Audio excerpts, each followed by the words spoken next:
यूहन्ना रचित सुसमाचार अध्याय 5। इन बातों के पश्चात यहूदियों का एक पर्व हुआ और यीशु यरूशलेम को गया। यरूशलेम में भेड़ फाटक के पास एक कुंड है जो इब्रानी भाषा में बैतसैदा कहलाता है। उसके 5 ओसारे हैं। इनमें बहुत से बीमार, अंधे, लंगड़े और सूखे अंग वाले पानी के हिलने की आशा में पड़े रहते थे, क्योंकि नियुक्त समय पर परमेश्वर के स्वर्गदूत कुंड में उतरकर पानी को हिलाया करते थे। पानी हिलते ही जो कोई पहले उतरता वह चंगा हो जाता था, चाहे उसकी कोई भी बीमारी क्यों ना हो। वहां एक मनुष्य था जो 38 वर्ष से बीमारी में पड़ा था। यीशु ने उसे पड़ा हुआ देखकर और ये जानकर कि वह बहुत दिनों से इस दशा में पड़ा है, उससे पूछा, क्या तू चंगा होना चाहता है? उस बीमार ने उसको उत्तर दिया, हे प्रभु, मेरे पास कोई मनुष्य नहीं कि जब पानी हिलाया जाए तो मुझे कुंड में उतारे, परंतु मेरे पहुंचते पहुंचते दूसरा मुझसे पहले उतर जाता है। यीशु ने उससे कहा, उठ, अपनी खाट उठा और चल फिर। वह मनुष्य तुरंत चंगा हो गया और अपनी खाट उठाकर चलने फिरने लगा। वह सब्त का दिन था, इसलिए यहूदी उससे जो चंगा हुआ था कहने लगे, आज तो सब्त का दिन है, तुझे खाट उठाना उचित नहीं।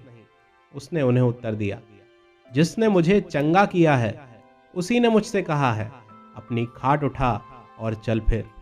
उन्होंने उससे पूछा, वह कौन मनुष्य है जिसने तुझसे कहा, खाट उठा और चल फिर? परंतु जो चंगा हो गया था वह नहीं जानता था कि वह कौन है, क्योंकि उस जगह में भीड़ होने के कारण यीशु वहां से हट गया था। इन बातों के बाद वह यीशु को मंदिर में मिला। यीशु ने उससे कहा, देख, तू चंगा हो गया है, फिर से पाप मत करना, ऐसा ना हो कि इससे भी कोई भारी विपत्ति तुझ पर आ पड़े। उस मनुष्य ने जाकर यहूदियों से कह दिया कि जिसने मुझे चंगा किया वह यीशु है। इस कारण यहूदी यीशु को सताने लगे, क्योंकि वह ऐसे काम सब्त के दिन करता था। इस पर यीशु ने उनसे कहा, मेरा पिता अब तक काम करता है और मैं भी काम करता हूँ। इस कारण यहूदी और भी अधिक उसके मार डालने का प्रयत्न करने लगे, क्योंकि वह न केवल सब्त के दिन की विधि को तोड़ता, परंतु परमेश्वर को अपना पिता कहकर अपने आप को परमेश्वर के तुल्य भी ठहराता था। इस पर यीशु ने उनसे कहा, मैं तुमसे सच सच कहता हूँ, पुत्र आपसे कुछ नहीं कर सकता, केवल वह जो पिता को करते देखता है, क्योंकि जिन जिन कामों को वह करता है उन्हें पुत्र भी उसी रीति से करता है, क्योंकि पिता पुत्र से प्रीति रखता है, और जो जो काम वह आप करता है वह सब उसे दिखाता है, और वह इनसे भी बड़े काम उसे दिखाएगा, ताकि तुम अचंभा करो।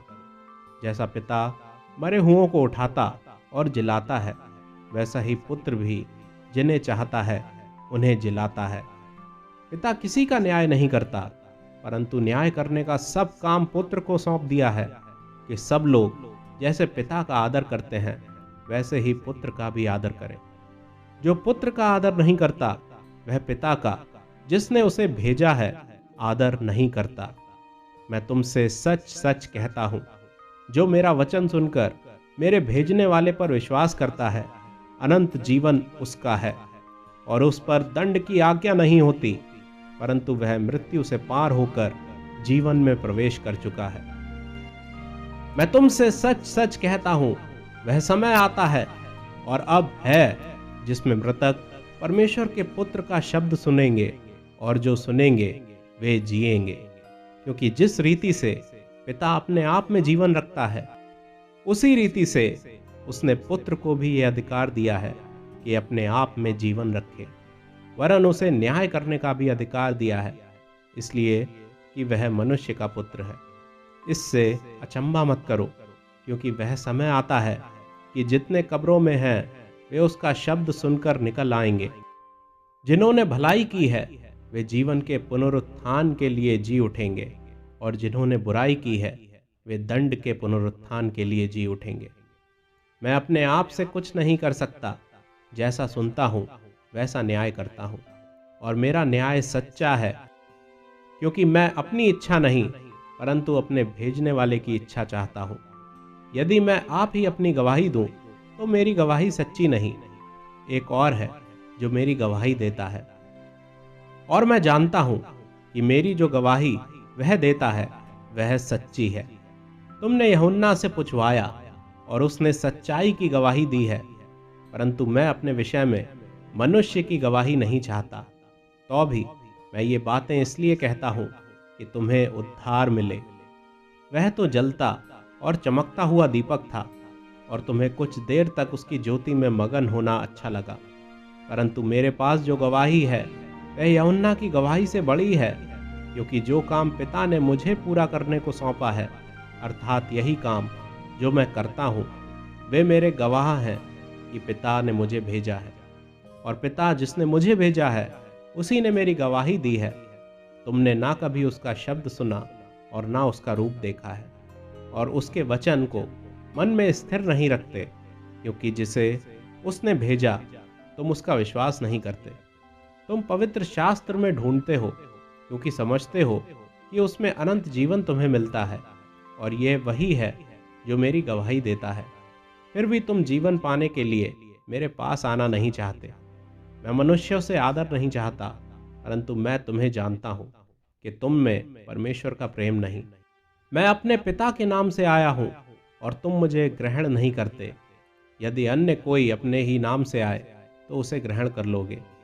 तुम जो एक दूसरे से आदर चाहते हो, और वह आदर जो एकमात्र परमेश्वर की ओर से है, नहीं चाहते। किस प्रकार विश्वास कर सकते हो? ये ना समझो कि मैं पिता के सामने तुम पर दोष लगाऊंगा। तुम पर दोष लगाने वाला तो मूसा है, जिस पर तुमने भरोसा रखा है। क्योंकि यदि तुम मूसा का विश्वास करते तो मेरा भी विश्वास करते, इसलिए कि उसने मेरे विषय में लिखा है। परंतु यदि तुम उसकी लिखी हुई बातों पर विश्वास नहीं करते तो मेरी बातों पर कैसे विश्वास करोगे?